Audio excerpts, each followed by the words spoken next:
monde des chercheurs. C'est un foisonnement de scientifiques de haut niveau investis dans le domaine de la recherche fondamentale ou appliquée. Les domaines sont très variés, comme la physique, l'économie, la médecine, la philosophie, la chimie, le droit, l'informatique et bien d'autres encore.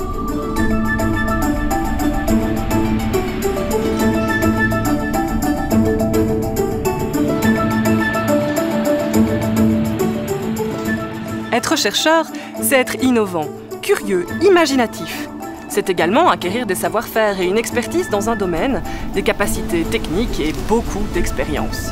Le chercheur passe la majeure partie de son temps à concevoir, élaborer, développer, expérimenter. Une aventure parfois semée d'embûches.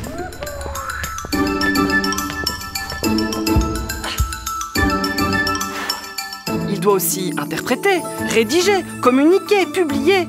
Et le chercheur est petit face à sa recherche, mais passion et persévérance sont ses meilleurs alliés pour atteindre ses objectifs.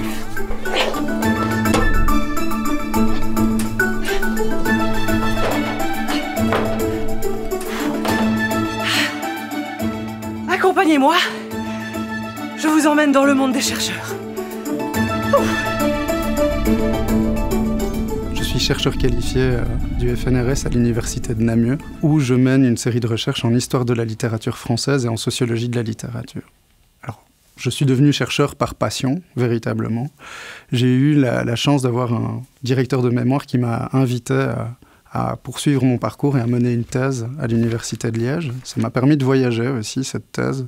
J'ai eu l'occasion de séjourner à l'Université de Toronto, à l'Université de Paris-Ouest-Nanterre.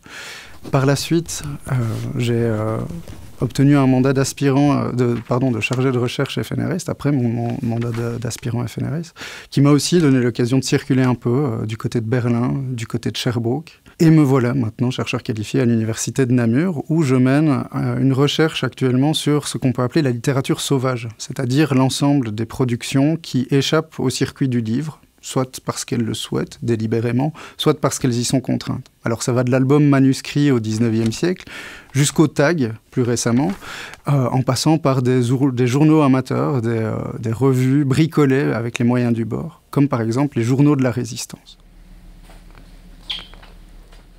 Alors l'une des questions que tout chercheur se voit poser fréquemment, c'est « à quoi ça sert ta recherche ?» Dans mon cas, je répondrais que globalement, ça sert déjà à sortir d'une forme de bibliolatrie de l'histoire littéraire. C'est-à-dire que la littérature, c'est pas seulement ce qui se passe dans les livres, mais c'est aussi ce qui peut se jouer autour. Il y a d'autres moyens de faire circuler ces écrits que le livre.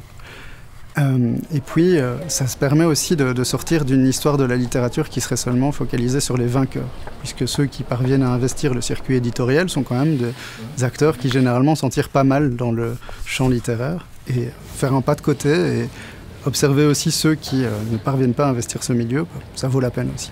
Et puis, intrinsèquement, je crois que chacun des objets que j'interroge vaut aussi la peine d'être étudié en soi, donc.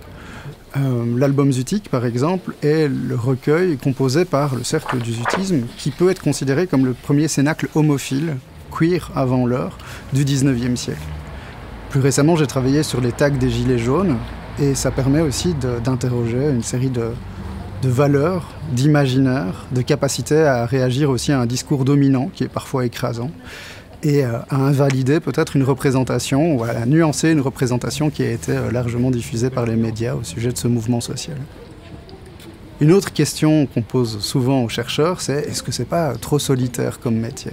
Bon alors, dans un premier temps, je dirais que même si ça peut sembler paradoxal pour quelqu'un qui travaille volontiers sur les groupes, moi ça me dérange pas de travailler seul de temps en temps. C'est même plutôt un plaisir. Et puis, ce jugement-là, finalement, il est rapidement invalidé, parce qu'une recherche, elle n'a de sens que si elle est partagée auprès des collègues. Moi, je fais notamment partie d'un groupe de recherche qui s'appelle Contexte, et qui a une revue du même nom, Contexte, donc, qui est très important pour moi. Ça me permet de mettre une série de travaux à l'épreuve de mes collègues. Et un deuxième moyen de partager sa recherche et de ne pas être trop seul, c'est l'enseignement, ce qui est particulièrement important pour moi, puisque c'est aussi une manière d'allumer des étudiants à la recherche, de les initier à la recherche, que de partager ses propres travaux. Et c'est aussi mettre ces travaux, ces recherches à l'épreuve de leur regard. Alors une autre grande question qu'on me pose souvent, c'est quelles sont les qualités d'un chercheur? Bon, alors moi j'ai la grande chance, c'est plus un privilège qu'une qualité je crois, que mes recherches soient aussi une de mes grandes passions. C'est un atout, il me semble. Chez les collègues que j'apprécie et que j'estime le plus, je retrouve aussi des valeurs d'honnêteté, d'intégrité, de probité.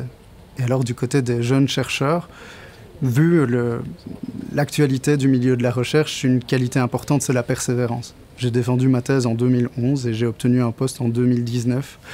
Voilà, je crois que ça peut valoir la peine de s'accrocher, si c'est vraiment ce qui vous plaît.